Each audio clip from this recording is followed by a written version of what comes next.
A day in the life of a raketerang mother of 2 boys na may asawang macho papi. Umorder si Suki ng 3 chicken, 3 plain fried noodles at isang Hungarian sausage with java rice and egg. Samahan niyo akong i-prepare ang mga ito. Nakasanayan na ng mga suki ko na ako ang nagtitimpla ng fried noodles nila. 3 klase lang naman ang sauces ko pero lahat yan garantisadong homemade talaga. Ako ang naggawa. Pati yung chili garlic oil, sarili kong timpla. Pero this time hindi mo natin nalagyan dahil hindi naman mahilig sa maanghang si Suki.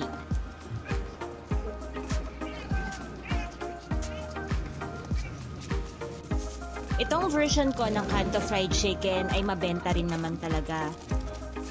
Sa halagang 55 pesos, meron ka ng quality na fried chicken, meron pa ang gravy na kasama. Humahabol na rin sa pagiging bestseller itong Hungarian sausage. Ang sarap naman kasi, ang laki pa.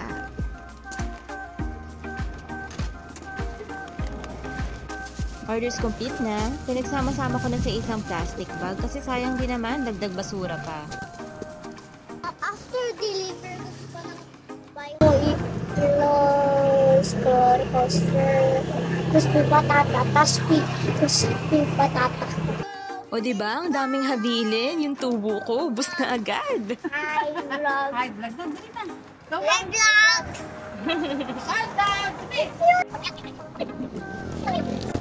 Baba, Yaya. Sinama ko na sa pag-deliver tong mga batus kasi nga pinaanak ko ng chicheria.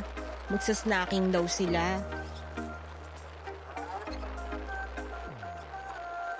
May kahabaan tong biyahe namin. Nasa loob lang naman ng village pero 2.7 kilometers ang layo sa bahay namin. A few moments later. Nakarating na rin kami sa location. Iiwan ko muna tong mga batuts dito sa baba kasi aakyat pa ako sa second floor. Thank you.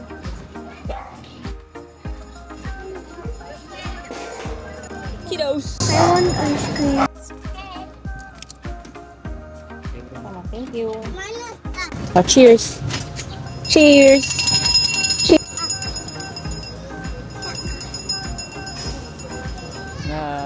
Baba ka duyan. Yes.